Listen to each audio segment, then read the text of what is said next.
Hello, everyone, and thank you for listening to the podcast, The Truth That Heals. Today, I have two special guests from the Consent Awareness Network. One is author of the book, Your Consent, the Key to Conquering Sexual Assault, Joyce Short, who is also joined by Nina Lucas. How are you all doing today? Welcome to the show. Hey there, Tony.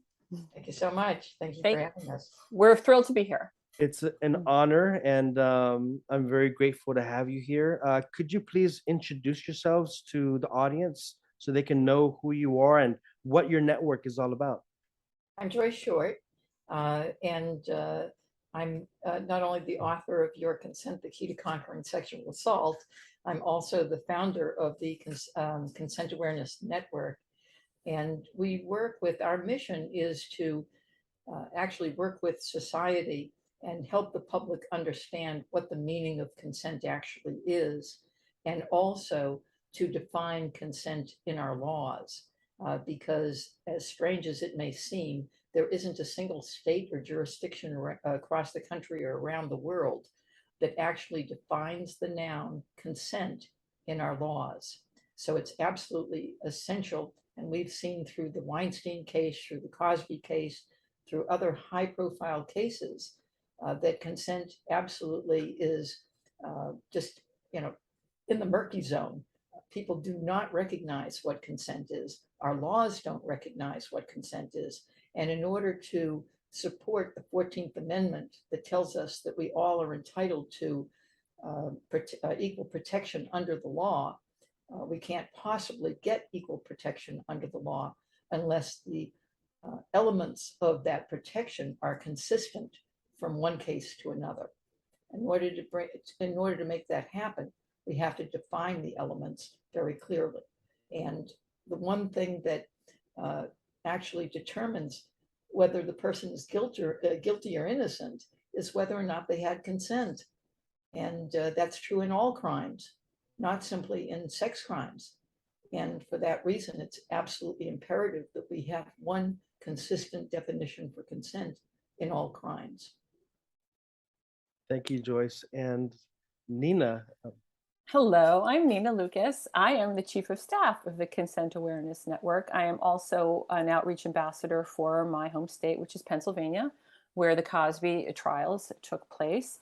Joyce and I have known each other for a while, about 4 years. And basically, I've been working with her ever since. I came across Joyce's work because I was trying to understand, much like you are, Tony, what happened. I knew that something felt wrong. I was a survivor of a horrible, catastrophic consent, violation. And I didn't understand why I couldn't pursue justice. I couldn't pursue justice because Pennsylvania doesn't define consent. And I couldn't pursue justice through the Uniform Code of Military Justice in the, for our armed forces, because my offender was a high-ranking military officer. There was no way that I could, because of the way consent was dealt with, misunderstood. And indeed, again, in Pennsylvania, there is no definition of consent. So finding Joyce's work really was, I always say, it's a eureka moment for me. I finally got it. And as far as my healing journey, and I tell this to other survivors, once you understand the true meaning of consent, this victim blaming and shaming that we put upon ourselves, and we're the worst ones who apply it, can lift. You can be relieved of it. You can come to an understanding, and it's just so valuable. And it's a message that we want to take to survivors everywhere. It's the light bulb moment. It was. I've even been told that from people that are. I've had judges tell me and lawyers tell me, it was like a light bulb went off in their brain once they read the book or understand our message. Definitely. And it's a beautiful message. It's beautiful, and it really resonates with me. Like, for those who haven't, heard my story, I was in a Catholic religious community, which ended up doing some coercion and having some cult-like tactics, I would say. But what happened was, I said yes. and I consented and I agreed to stay there. I agreed to Agreed. stay even though I had fear, even though, well, the fear was always, it was more spiritual. It was that spiritual fear of, oh, damnation or something bad is going to happen to me. And so I stayed there. And then when I decided to escape, to leave, and as I'm saying this, I'm sure that there are many, domestic abuse survivors who have this fear of leaving. And then, when you leave, there's this guilt that stays in the mind. There's this guilt and shame that I had, which was, oh, I consented to this. Oh, I agreed, or I wrote my name down on a paper. And so there was this, like Nina was saying, this guilt and shame because there's this feeling that there's nothing that one can do about it. Right, because it's already done. And then Joyce, you mentioned how there isn't a well, there are definitions, but legally there's nothing that's clear across the board. Absolutely. And actually, we're seeing today there's a considerable amount of information out there that people have uh, created in order to rectify the problem, because people recognize that there is a problem. But unfortunately, what you generally hear are things that don't really resolve the problem. You hear this thing called knowing consent or enthusiastic consent or all these other different types. Affirmative, informed. Consent. Yeah. Baloney. There's Mhm. only one definition for the noun consent, and it encompasses all of those things. Consent is freely given, knowledgeable, and informed agreement by a person with the capacity to reason. Do you have that shirt on? I do. I've got my shirt on. So I'm just showing. Yeah, Freely given, knowledgeable, informed agreement, FGKIA. By a person with the capacity to reason. And so, when you're saying knowledgeable consent, well, that's really, absurd, because it's sort of like saying a circular circle. Being knowledgeable is essential in order for you to be consenting. If you're not knowledgeable, you're not consenting. And we know this through Nuremberg Code. We know it through GDPR, which is General Data Protection Regulation. We know it through Model Penal Code. I'm not making this up. There's basic codes that exist in many different realms of behavior that we apply significantly. When you go for your COVID shot, you have to sign a consent form. And if you understand what consent is through Nuremberg Code, it's freely given, knowledgeable, and informed agreement by a person with the capacity to reason. So we all understand that that's true when we go for our COVID shot, right? If somebody told you, I'm going to give you an allergy shot, right? And instead they gave you a COVID shot, they would be violating you, wouldn't they? Because you're not knowledgeable or informed. And when you put your data on the internet, General Data Protection Regulation determines what can be done with your data. And General Data Protection Regulation was actually introduced at the same time that I presented my TEDx talk. And I have to tell you that I was absolutely floored when I first read GDPR, because I had no idea. I'm not a tech person, as you all well know, with all the trouble I had getting on this call today. But GDPR states very clearly that consent is freely given, knowledgeable, and informed agreement by a person with the capacity to reason. And my TEDx talk that I presented at the exact same time, this was May of 2018, says consent is freely given, knowledgeable, and informed agreement, and by a person, of course, with the capacity to reason. So there is foundational awareness and codes that we follow in other realms other than sex crime. But somehow when it comes to sex crime, our brains go into the murky zone and we pretend that we don't understand what consent is. It's baloney. We all know what consent is. We teach it to our kids. Every parent teaches their child, don't hit your sister, right? Don't scare your baby brother. Don't sign my name on your report card. Don't borrow your sister's sweater while she's taking a nap, right? All of these things, the foundation is consent. And we teach that to our children as they're growing up. But once they're grown and they're out of the house and they're not in our family any longer, they're not children in our family, and we set the boundaries for them. They go out into the world, and the world has to set those boundaries. The world has to enforce the boundaries that our parents told us. And when you look at the law, it doesn't say that sexual assault is, it says non-consensual sex. It doesn't say that there's a specific type of, and that's what people are trying to enforce today, that there has to be some specific type of consent. Wrong. No, there has to be consent, freely given, knowledgeable and informed agreement by a person with the capacity to reason. The other thing that people have to understand is that there is a noun consent, and that's what it means. And there's also to consent. To consent is the verb. And unfortunately, most of our laws confuse the two. To consent means to convey consent to another. And you can't convey consent to another unless consent is actually taking place, the noun. So a lot of our laws that you're seeing getting passed today happened in Alaska very recently, happened in Indiana very recently, and Spain the other day. fought very, very hard. Spain's doing it, Australia is doing it, and they're enforcing this ignorance that says that your words and conduct determine whether or not you consented. And that's absolute baloney, because your words and your conduct, if they result from force, fear, fraud, or by exploiting your incapacity, are not consent, no matter what you say and no matter what you do. The malicious influence that got you to say and do those things is what determines whether or not you consented.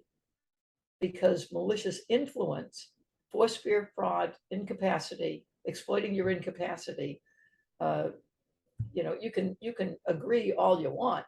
You can scream and yell, yeah, please, please.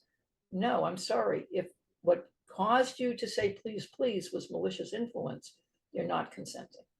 Yes, you can say yes very enthusiastically. We talk a lot about enthusiastic consent, and Joyce and I are rolling our eyes because, consent, again, is the definition is the same everywhere you go. I always say, the bedroom, boardroom, operating room, playroom, chat room, locker room, whatever. It's always the same. And, or when we sign a contract, I'm not jumping up and down with glee to sign a contract, it's just, I'm giving my consent.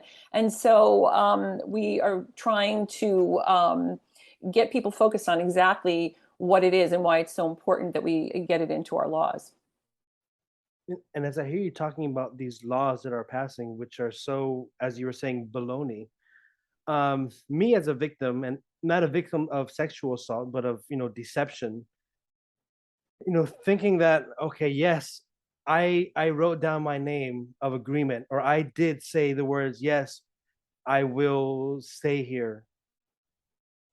That, to me, knowing that even though I was kind of put in a I was put in a corner to say those things. I was put in a corner to agree, and now I have no legal protection because I said yes.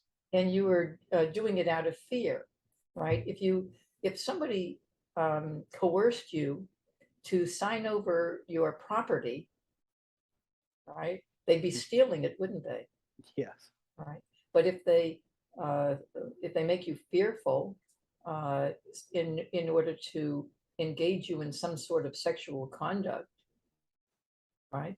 They're conducting a sexual assault. But that's not how our laws read, and that's how our laws should read. They should read. Yes. Force, fear, fraud, incapacity. I call them the 3 F words.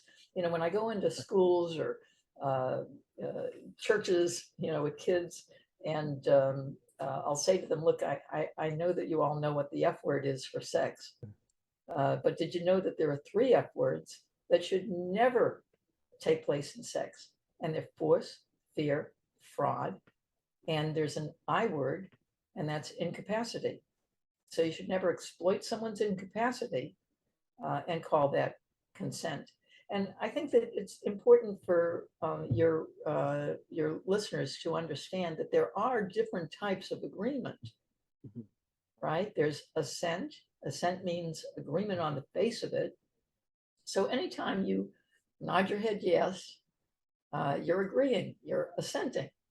But are you consenting? Because assent means agreement on the face of it, and consent means agreeing because you're knowledgeable, informed, you're not being forced, you're not in fear, right? And then there's acquiescence. So we can go back to Harvey Weinstein, who's now won the ability to appeal his case. And it's just absolutely bizarre. But people who make you fearful, or people that use a power differential, if a person is let's say a police officer, right? And you're afraid of the police officer and what they're going to do to you if you don't comply. I'm not saying that all police officers are bad. Please don't get me, I don't want to hear Joyce said that, all police officers do these horrible, nasty things. No, I'm wholeheartedly in support of the police. I think that we couldn't live without them. But yes, certainly if someone is exploiting their power differential in order to get you to do something that you would otherwise not do, then you're not consenting, even though you go along, even though you're acquiescing, right? You're acquiescing under duress. You're agreeing under duress. So there's assent, that's agreement. That's agreement on the face of it. There's acquiescence, and that's agreement under duress. And then there's consent, which is freely given, knowledgeable, and informed agreement by a person with the capacity to reason. Now, as I'm hearing these definitions, I mean, it's clearly obvious it's not the same thing, because for consent, once you drop, freely given, knowledgeable, informed, once you drop any of those letters, the FGKIA, it's no longer consent. It has to have a wholesome, it has to be whole, complete. And unfortunately, looking at assent and acquiescence, I've been studying your book, I've been listening to the TED Talks, taking my notes, because it does get, and I think it's sometimes maliciously confused by some people, especially 100%. manipulators. They'll twist it purposefully because they know that consent, and it's not just the victims who need to understand what consent is, but my opinion is that the bad people, the abusers, the manipulators, the perpetrators, they need to know that something's happening to get this across the board of the full meaning of consent, because all these loopholes, they're just going to go through it and they're going to twist people around, spin them as they want. And then what do you have? You have the Bill Cosby's, you have the what's his name, the doctor for the gymnast, Larry Nassar. What a jerk. But he really took that power of being the doctor, being the one to take care of these innocent children. And in the minds of these little girls, it's you're looking at a man of power, and it is his job. And so they do this submission, but he knows what he's doing. Absolutely knows what he's doing. Yeah, well, offenders know. I'm sorry. Offenders know Mhm. that all they have to do to be within the letter of the law is to get you to say yes. Yeah. I mean, if you comply and you say yes, then it's kind of game over. And that's what law enforcement has, basically taught us. You go and try to report things. They don't want to hear it. Defense attorneys, will pick, somebody apart if they're on the stand asking, what did you say? What did you do? Where were you? Where were you born? Even, I mean, it just is ridiculous. So, they know very well that our laws are deficient, and they take advantage I of call it. our laws a Swiss cheese umbrella, because our laws tell you very specific cases of sexual predation that will be prosecuted, but they don't. But they don't use the definition for consent, because then they would have to prosecute all forms of sexual assault, and instead they want to just pick and choose those specific types of sexual assault that they're going to prosecute. And so it's like, you mentioned the word loopholes. I love that word, because that's what our laws look like.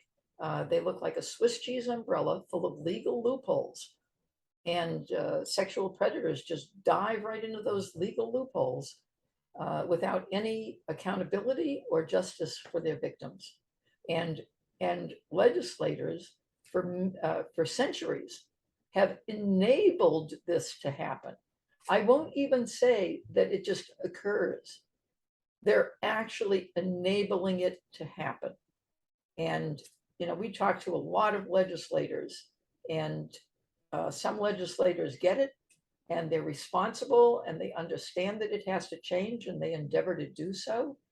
And other legislators, even, here in New York, we see legislators, we have a bill pending in New York, in both the Senate and in the Assembly, that will define consent as freely given, knowledgeable, and informed agreement in the state of New York. And it hasn't passed yet. It's still pending. And we're still getting some of that pushback, naysaying pushback, because legislators know that, they, first of all, the chief concern of a legislator is getting reelected. And if their constituents, this is transformational. And if they get negative pushback from their constituents, then they're going to lose votes by doing the right thing. So legislators don't pass laws simply because they know it's going to do the right thing. They pass laws, and to a large measure, it's an unusual legislator that will actually introduce a law because they know it's the right thing to do. And they have to literally push against all those legislators that are naysayers, that are concerned that they're not going to get reelected if they do the right thing. And that's really the impasse that we're at. But we're going to push against that impasse forever, for as long as it takes, in order to get this done, because it's the right thing. It's the solution for society, that enables society to get past the ridiculous rape mentality that is currently at fault in society today. Ruth Bader Ginsburg had a wonderful expression. She said, "We change nothing until we change our laws." Yeah. And we're determined. The Consent Awareness Network is absolutely determined to do exactly that. We're going to change our laws. I don't care how long it takes. I don't care how much we have to fight in order to do it. That's what we're going to do. Yeah, Joyce has been doing this for close to 15 years and she was the voice crying in the wilderness, and everybody thought she was crazy. And, we've had a lot of maturation and evolution, I guess, with Me Too and things like that. That's really brought this into the forefront. Yeah, a little bit. I would say evolution, not revolution. I also wanted to point out that our bill in New York State is being introduced into general law because, and I'm sure you fight this, Tony. When you say consent, everybody thinks of sex. And, obviously it's an element in that. But consent, as we were talking earlier, is an element in everything. And certainly, part of your experience. We had someone do a legal analysis of New York Penal Code, and consent was mentioned 162 times, all without a definition. And it's in all kinds of laws. In fact, I was chuckling. I always chuckle because it's in the law for arson. It's like, don't burn down something without that, the owner's consent, right? But it's none of it has the clarification. So we are really, really pleased that it is being introduced into general law, because consent is an element of so Essential. many things. Absolutely. And it's something that we need to address, that this is not Right. defined. I mean, in New York Penal Code, things are defined, like person is defined. Yeah. Office. Yeah. Okay. But not consent, which is such a vital element to define. And I also just wanted to point out too, in consent education, because consent is such a buzzword, right? Hashtag consent, all this kind of stuff. And there's so many so-called consent educators out there, or licensed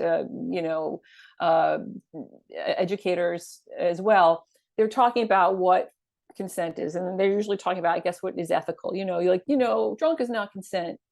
Coercion is not consent. But guess what? That's not backed up in the law. I mean, in some, I forget, was it in Minnesota, Joyce, or some Missouri? Just recently, I mean, they were talking, they weren't protected because there's nothing in the law that says that, if you're drunk, you can consent or can't consent. So, we're constantly dealing with these, what Joyce says, plugging up legal loopholes one by one, when we could be just defining consent and take a lot of this all out. Right. In the state of Texas, they actually have replicated model penal code. Model penal code says consent is ineffective if induced by force, duress, or deception. Now, in Texas, because none of these states want to look like they're copying model penal code. I don't know why, because model penal code, got it almost right. That's actually, it's actually a little bit inaccurate, and I'll explain to you why in a second. I don't want to get off track, but in Texas, they say consent is not effective if induced by force, duress, or deception. So we have 3 consent awareness outreach ambassadors that went around to 5 precincts in the state of Texas with rape cases. And they were told each time, and they quoted the fact that consent was not effective based on the statutes in Texas.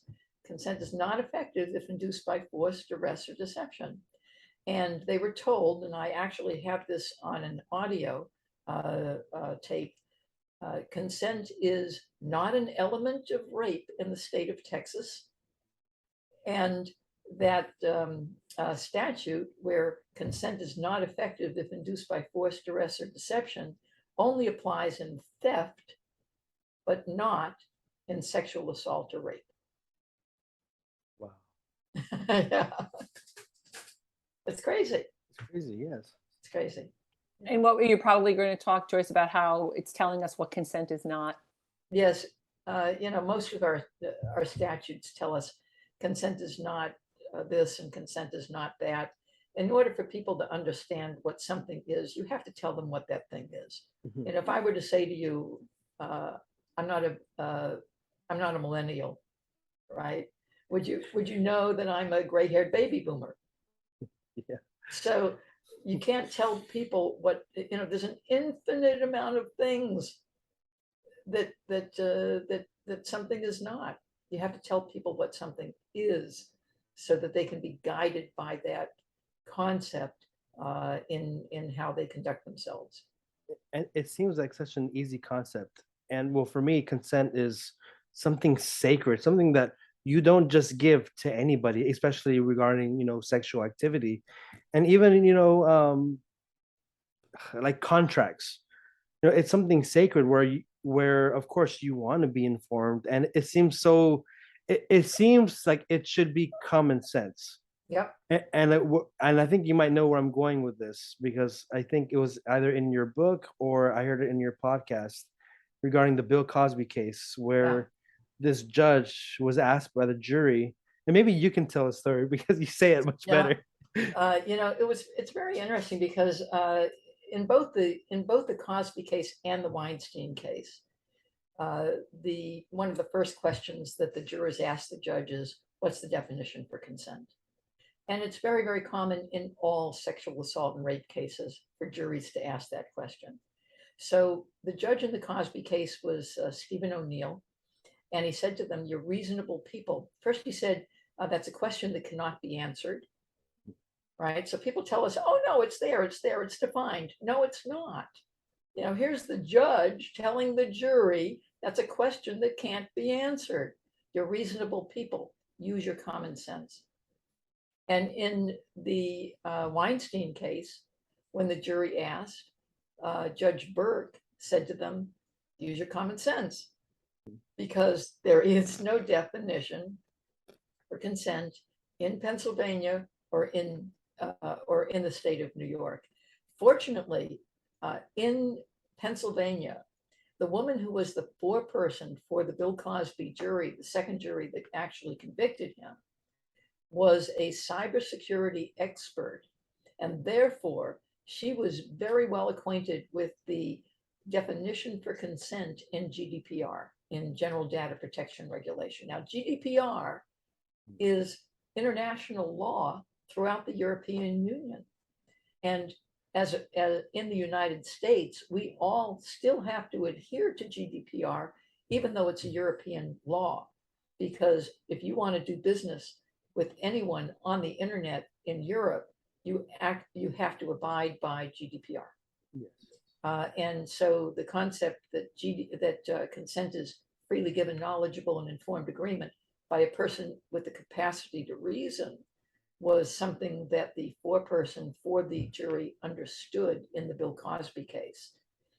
In the first jury, they didn't have that foreperson sitting on that jury, and she can't be the foreperson on every jury all across the world. And so we need to get this definition codified in law so that we have the consistency, because the crime itself is not what a jury is supposed to be determining. They're not supposed to be determining what's the crime. They're supposed to be determining, does the evidence prove or disprove that a crime took place, right? But instead, because we have no definition for consent, we have no definition for what the crime actually is. And that has to change. We cannot guarantee equal justice and equal protection for all until we have the crime defined for all. Yes. And Joyce, I believe Nina mentioned earlier that you've been on this mission for 15 years. Long time. Long time. And then only recently, I think it was 2019 or 2020, when that Me Too movement started happening. Me Too raised 2017. Oh, 2017. Wow. 2017. Yeah, it's back then. You know, Me Too was important for society because it made society understand how widespread this problem actually is. But just understanding that we have a problem doesn't solve the problem.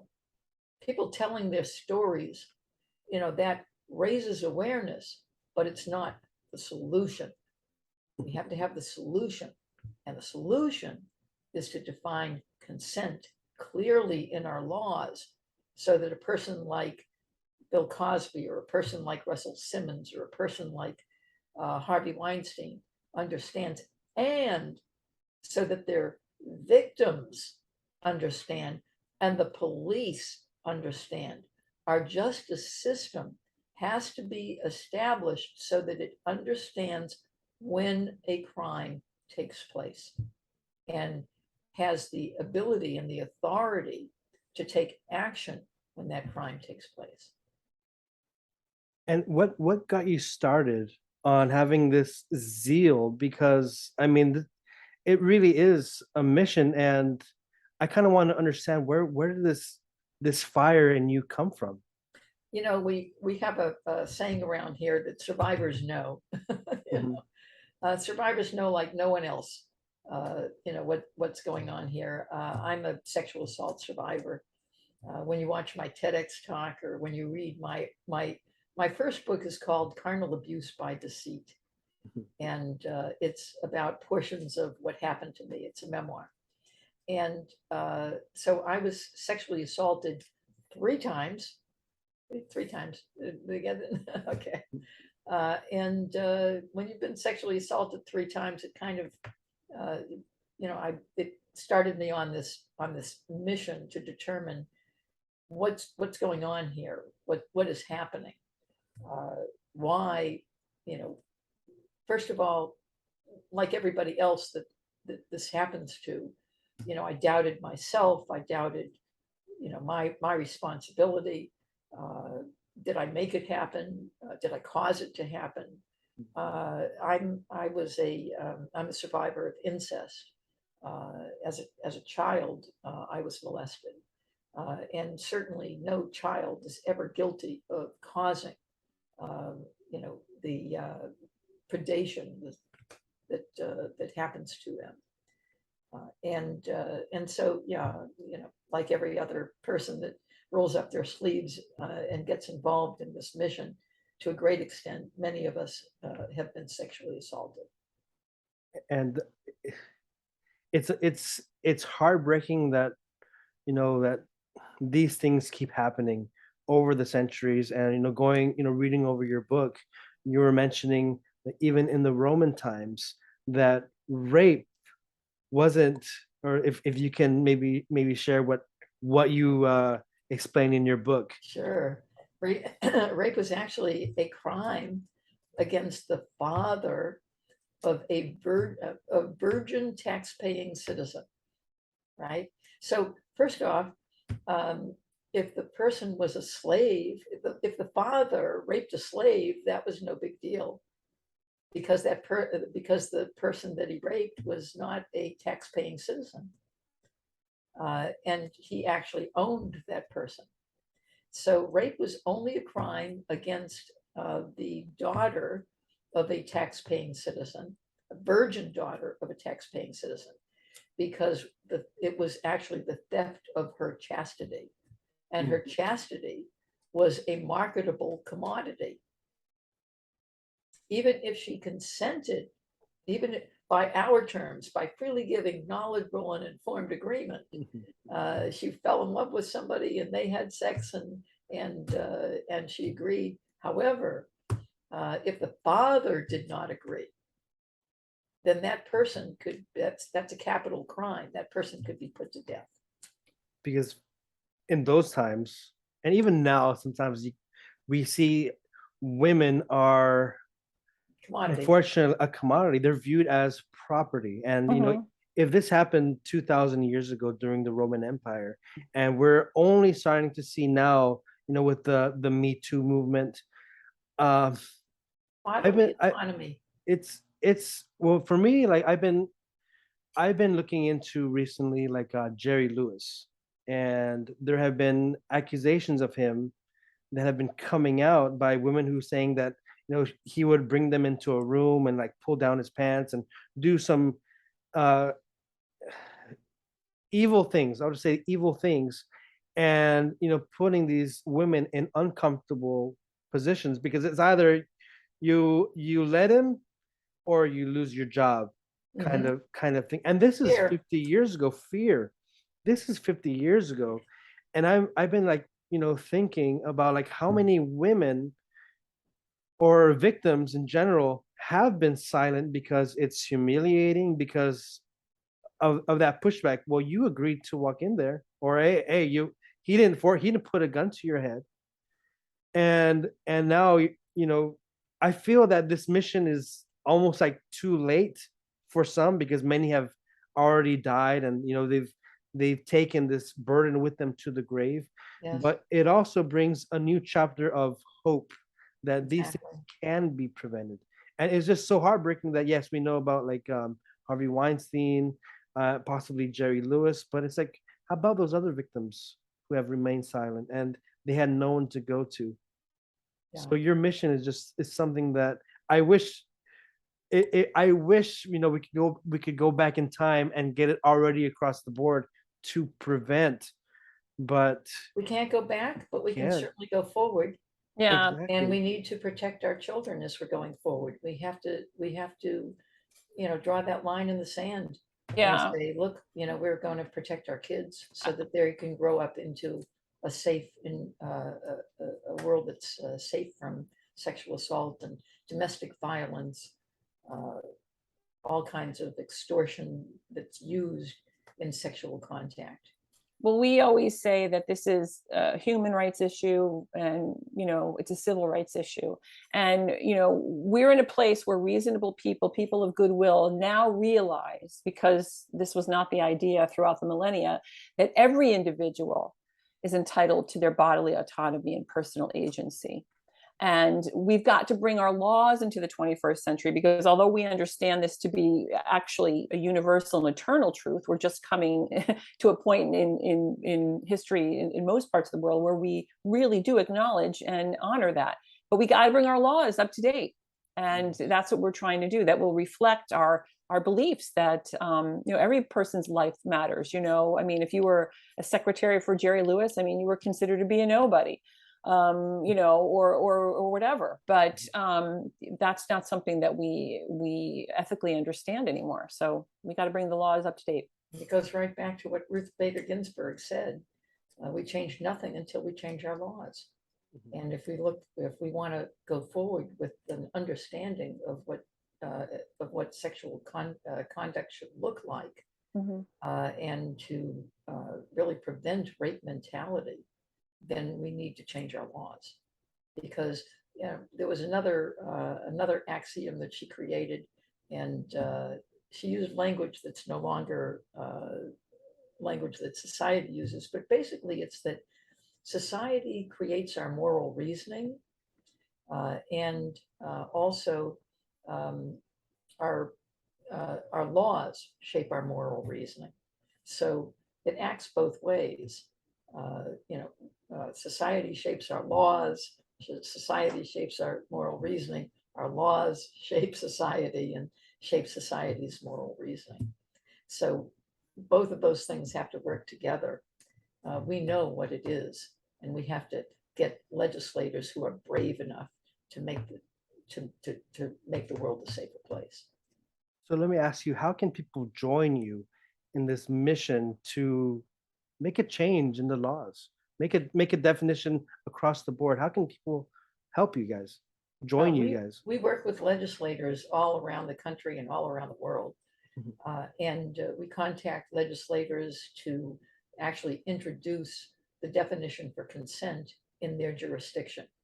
So anybody who wants to reach out to their legislator and work with us to get this done, we're happy to hear from them. We call them our consent outreach ambassadors. Okay. Yeah, and if you just, I think that Nino can probably put the information, give you the information for our links, so that you can become a consent outreach ambassador in your jurisdiction. Also, we have a petition that they can sign in order to get the law passed in New York State. Anywhere, legislators don't like to be the first one to do something because it's hard. They're on the chopping block, and people take shots at them when they do something new and unique. And so they look to what already exists and they copy what already exists. In fact, we were on a phone call a couple of weeks ago and went through all of the ins and outs of what consent was. And the end result was that this particular legislator turned to me and said, Joyce, what do you think is the best language that's out there? Why don't we just copy that and call it a day? And I said, because it doesn't work. I hate to disappoint you, but there is nothing out there that is actually going to make the transformational change that society needs. And you're going to have to step up to the plate. And you're going to have to do something that's unique and different. And if you do that, then people will copy your law. So the good news is we were able to get UCMJ is Uniform Code of Military Justice, governs military law, and it's done federally. And Representative Annie Custer introduced an amendment to UCMJ and passed that amendment in the House of Representatives. So currently, we're looking for senators, because when you pass laws, they have to be done bicamerally. In other words, they have to be done in both houses. They have to be done in the Congress is made up of the House of Representatives and the Senate. And we have to get it passed in both places in order for it to become law. The same is true in the states. You have to pass it in the House of Representatives, also known as the Assembly, and you have to pass it in the Senate. In New York, we have it pending in both the Assembly and the Senate in New York State. We have passed it in the House of Representatives in Congress, and we need to get it introduced in the Senate in Congress. So, we're making strides, we're moving ahead. We need people that will help us to get us to their legislators, because as their constituent, that legislator is more interested in listening to their constituents because their constituents elect them. So we need your constituent body to come up and step up and help us get to your legislator so that we can get this introduced in every state across the country. Yeah, we're happy to work with you. I would also add, in terms of things to do, the first thing I would say is to talk to people about this. One of the things that we've learned when we went to legislators and said, hey, we're here because we want to define consent in the law, without exception, legislators say, huh, what? It's not defined in the law? And, we're educating them. I mean, I have friends I've spoken to, acquaintances, and everybody is astonished. So we have to spread the word that, hey, just because the law mentions consent or, talks about this, that, or the other, tries to craft some kind of harebrained explanation of it, it is not defined. And that is why we're having so many issues and problems with, non-prosecutions and, victim blaming and shaming. So that's the first thing. We want to spread awareness that this is going on. I would also, and I'm sure you would recommend it, Tony, tell everybody to watch Joyce's TED Talk. Yeah. Or TEDx Talk rather. And it's about 17 minutes, and it really is a very powerful personal statement, and talks about some of the issues that we covered today, and is really a call to action. I would also say, read Joyce's book, Your Consent, The Key to Conquering Sexual Assault. I know that you've read it. It's a really smartly condensed manual. You could probably read it in about a half hour. And as you see in the end, every state, she dissects the laws in every state and shows where they're deficient. I would also follow us on social media. We both are working, we work both mostly on our Instagram accounts, and we can link them here. And again, if you want us, yes, right, hashtag, right. And if you want to, our hashtags, right. We have hashtags that we work with: FGKIA, obviously, freely given, knowledgeable, informed agreement, and codify consent.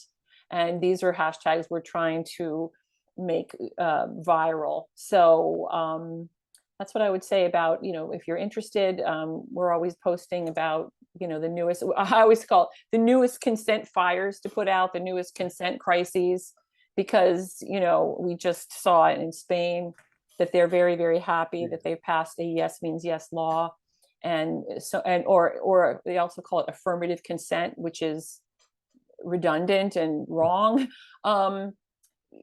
Especially for you and people who have suffered cultic abuse, high control group abuse, we want to get the message out that yes means yes is absolutely not the way to go. Is victim blaming. It's toxic. That means if you said yes, you consented. And it also intimates that you and I and we had a hand in, eliciting our own abuse.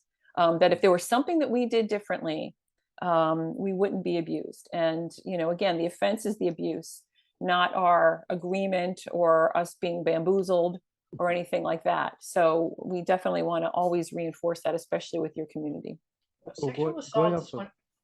Sexual assault is one of the very few crimes where you see the consistent victim blaming that you see. If somebody coerced you and ran off with your pet pig, nobody nobody would blame you. Oh, you were scared, so of course you gave him your pet pig. But when you give into your fear, for that person to abuse you, then you're to be blamed for for that to happen. So it's unfortunate that we don't use the same yardstick in determining what's faulty in sexual assault that we use to determine what's faulty in someone robbing you, someone kidnapping your child, someone setting fire to your, I don't know, property. Mhm. Every crime uh, and all human interaction is really based on our understanding of consent. And we all know what consent is, but we don't apply it properly when it comes to domestic violence, sex trafficking, sexual assault, rape. It just, our brains go into the murky zone. Yeah. And I had a question, so maybe you can help clarify, especially for the audience. Those who lived with me in this religious slash cult environment. And I'm asking because one of my guests previously, who lived with me in the group, he mentioned about a manipulation in recruitment. So in my case, um, well, I was there for 11 years, but like around the seventh year, my vows, because we take temporary vows. It's like you take your vows of chastity, poverty, and obedience. I'm gonna take it for 3 years, and then at the end of those 3 years, you go ahead and you're supposed to either you choose to stay or you can leave, and it's supposed to be free, like a freely given choice. However, I remember the way it was the priest came to me and a few other brothers and was like, look, today you're gonna take your vows. So after mass, we're gonna do this. And no one else is saying anything. So it's like, okay, so I guess I'm gonna take my vows. So you go and you take your vows, and now I have to finish because I'm in my mind, I'm thinking, okay, I made this agreement, so I gotta stick to it. So as the agreement is coming to an end for those extra 3 years, I remember approaching one of the superiors in the community and asking him, or not asking, but telling him, hey, I'm ready to leave and I'm not going to renew my vows. And I was asked, well, why not? And my response was, well, I didn't sign up for this. I mean, the way it was explained to me was I was going to be doing X, Y, and Z, but instead I'm doing A, B, C. I'm doing something else, and this isn't what I signed up for. But then what I was kind of told was, well, like you signed your name, you agreed to this, you're still under your vows, so here's your ticket, and you're going to the Philippines. So I got sent to the Philippines, but then it kind of bothered me, interiorly, because I'm thinking, well, I did consent, and I want to ask, is that acquiescence? Is that assenting? What would that be? It is acquiescence. Uh, you were uh, lied to, so you assented. Uh, you were agreeing on the face of it. Yes. They told you something would happen or that you'd have certain responsibilities, and the responsibilities that you received were different than what they told you. So on the face of it, yes, you agreed, but you weren't knowledgeable and informed. So you assented. Now, if you agreed out of fear, they said, um, you're going to do this or we're going to kill your mother. I know that's kind of far fetched, but actually in sex trafficking, that happens all the time, particularly for women in foreign countries. Um, but if you're in fear, then you're acquiescent, you're under duress. In your circumstance, they lied to you. They distorted what your responsibilities would be, and then they gave you a different set of responsibilities. So you agreed to one thing, but you didn't agree to another thing, the thing that actually they were engaging you in. So you assented, you agreed on the face of it, just like Larry Nassar's victims. They assented. He told them that this was medically necessary. They didn't know any better. They agreed, they assented.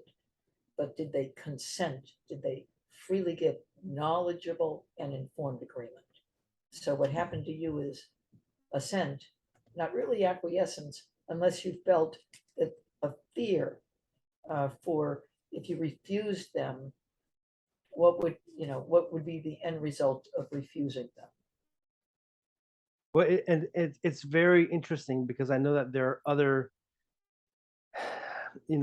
I know people don't like to be called victims, but we'll just use that term. There are many victims in this community who I feel, I love them to death, but it's like the guilt is on them because, and I've been through that path where it's like, well, I chose. And reading your book, I've been kind of thinking about, the I don't remember exactly how you worded it, but during my journey, I felt that yes, I consented to this.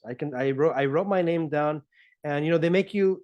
There's like this pressure where you're in front of people and you have to stand up and you have to say yes. I, Ryan Anthony Hernandez, freely choose.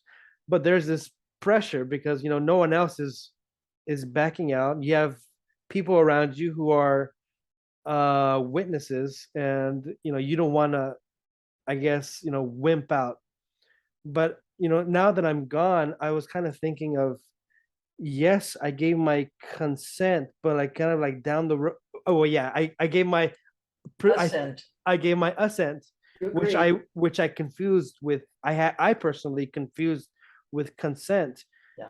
But then later on, I wanted to remove that consent.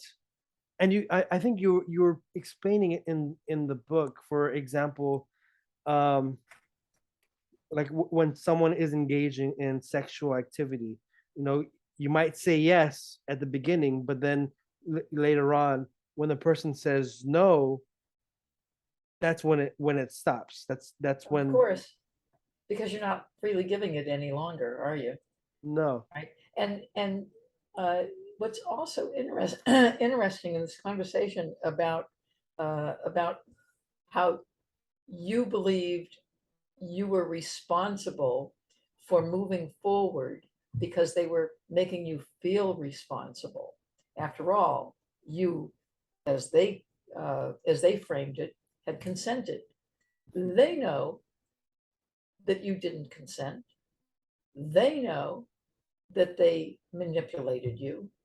They know that they told you lies, right? Um, Lack of consent doesn't happen as an accident.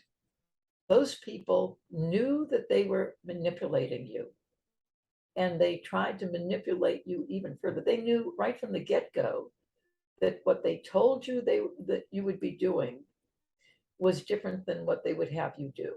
Oh, very different. And then ultimately, they continue to try to manipulate you by holding you uh, to the fact that you had taken this vow, right? Yeah, this happened in the Nexium cult too. Yes. It's on record. It's on an audio tape that Keith Raniere was saying to Allison Mack about the branding of the women with his initials, with their initials. He said, I think it's a good idea if you have the women say, Master, can you please brand me? It would be an honor. He said, because we got to get the consent issue taken care of there. So I mean, they're saying, what Keith Raniere was very cognizant of the fact that he knew that this wasn't going to be consent, but he wanted to have that on the record so that he could look back and say, oh, that's what they said. They consented, just like you. Oh, look, Tony signed something. Look, I have this document, and So they conveyed agreement, mhm. right? but that agreement really wasn't consent, right? So the conveyance of an agreement is not consent unless the noun consent is actually taking place, right? Just because they can get you to assent to something doesn't mean that you consented it. And that's why we're so outraged at these new legislative efforts to define consent as enthusiastic consent or knowing consent or all this baloney, because it's putting the responsibility on the victim instead of putting the responsibility where it belongs. Has the person used malicious influence in order to get the other person to do what they want them to do or say what they want them to say? If malicious influence is creating the if malicious behavior is creating that influence, then that person is not consenting no matter what they say or no matter what they do. And the person who is the offender knows whether they have used malicious influence or not. And all these yes means yes kinds of concepts completely undermine the real basis of consent, being that if malicious influence is what's motivating you, then you're not consenting. That person must motivate you in a way that's not malicious, not contrived, not malicious, right? And if it's not malicious, then you're consenting. But if it's malicious and that person knows that it's malicious, then you're not consenting no matter what you say or do. You've been fooled, you've been tricked, you've been forced, you've been coerced, but you haven't consented. And this nonsense about enthusiastic consent, first of all, enthusiastic consent undermines your Second Amendment right to free speech. Right? Why in God's name should the state or the federal government dictate how you speak when you're conveying consent to another, particularly in a bedroom?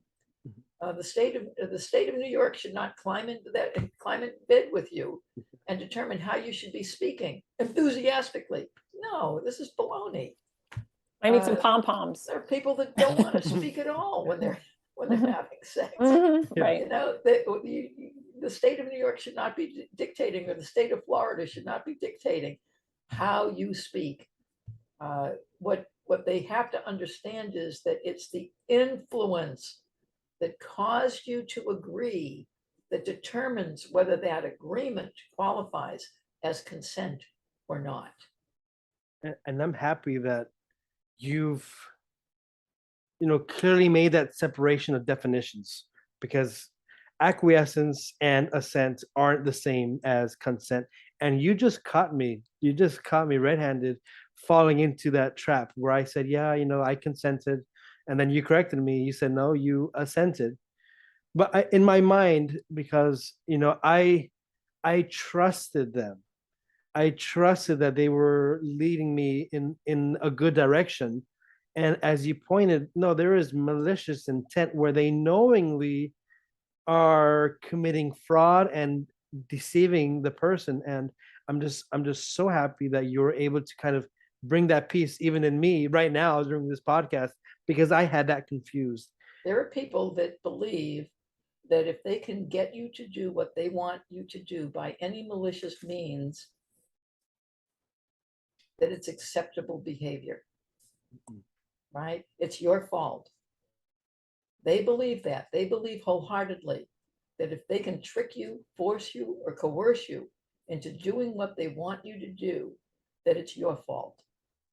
And that's the concept that our laws are actually based on, because that is a concept that is as old as time. And it has to be brought all the way back to the concept of chastity, where the father owned the woman's, that goes all the way back to chattel. I'm sorry. Channel, yeah. That the father owns your chastity and he sells it to the highest bidder, and then your husband owns your chastity, right? All this concept of ownership of a person's right to bodily autonomy, or to any autonomy. As adults, we should have the ability to, in all of our interpersonal interaction, to have control and have consent over what happens to us, and particularly when it comes to our bodily autonomy. And that's the thing that is missing in this undermining of Roe versus Wade. Mhm.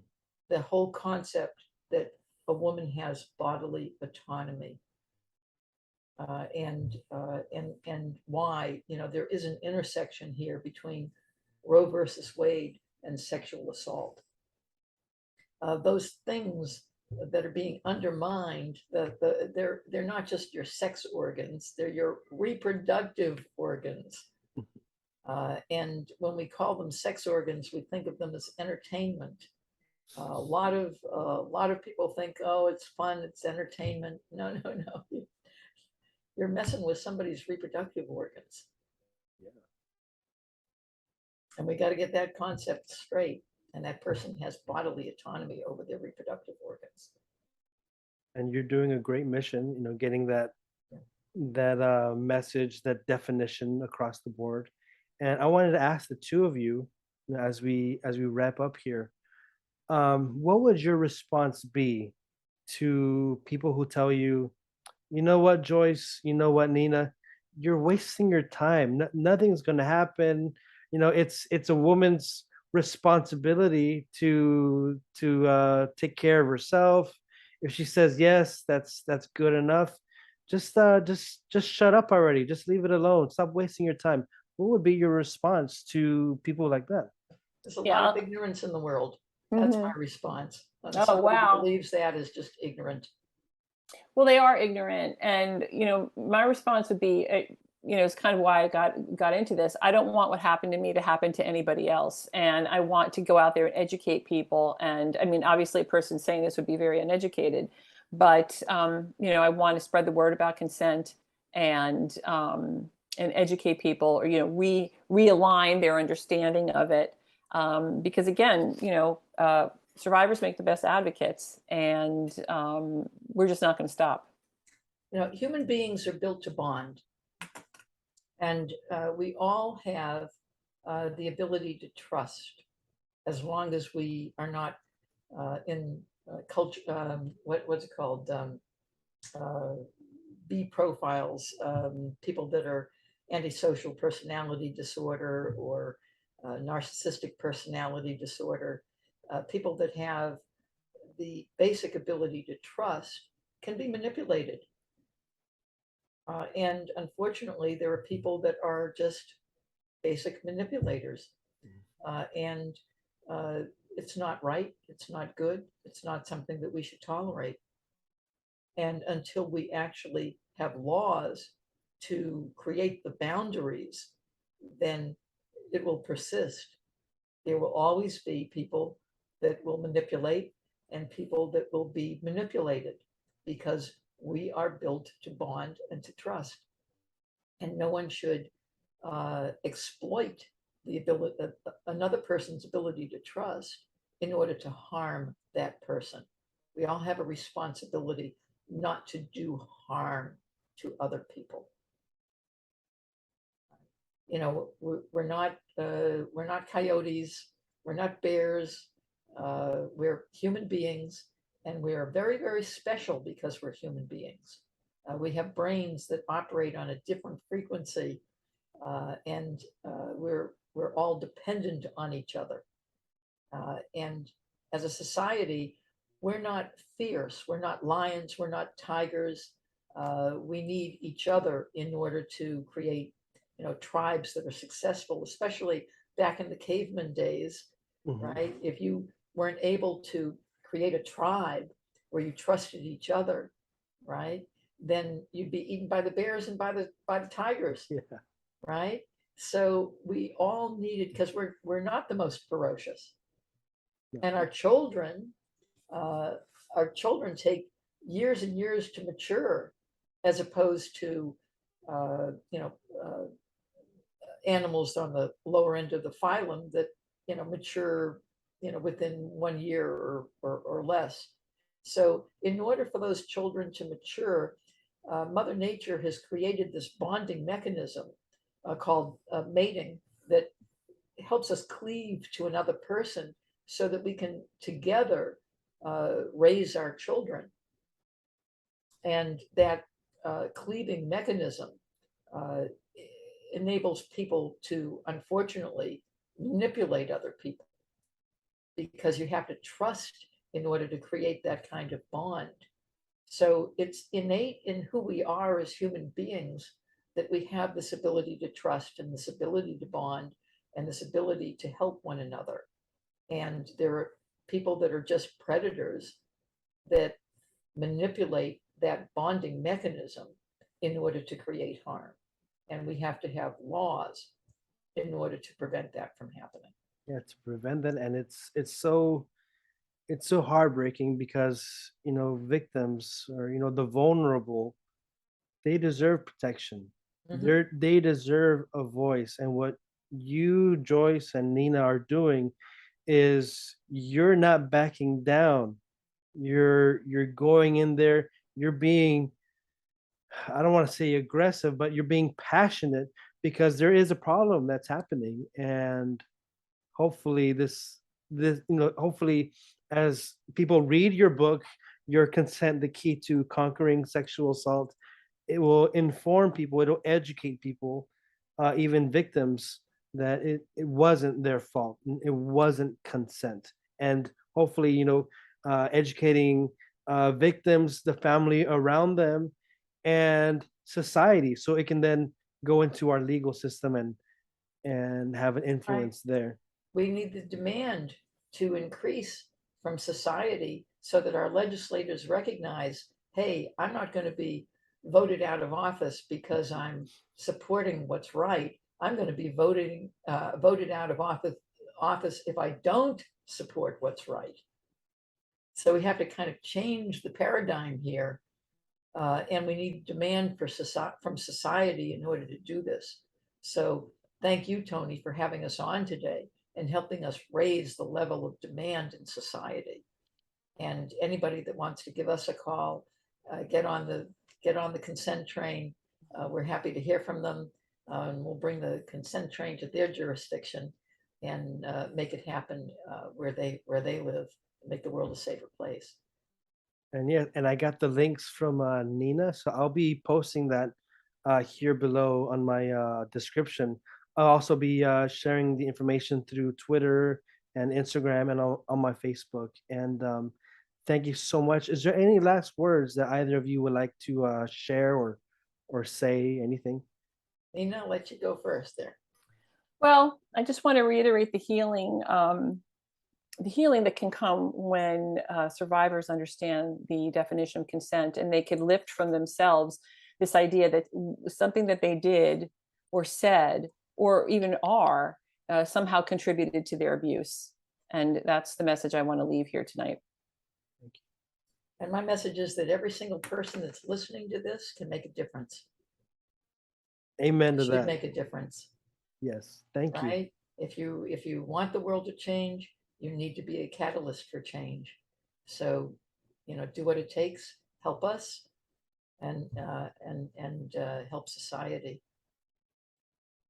So thank you very much, Joyce and Nina. It's been a pleasure, and this is my first interview with someone whom I haven't met, because I've been, usually interviewing like, friends and those close to me. Because as a new podcaster, it's nerve-wracking, breaking through that,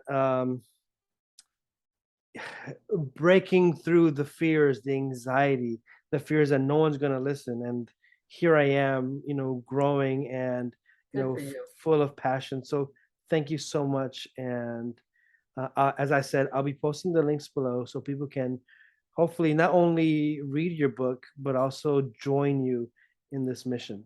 Great. Thank you for having us on today. Thank you for your courage, Tony. Sincerely. Thank you.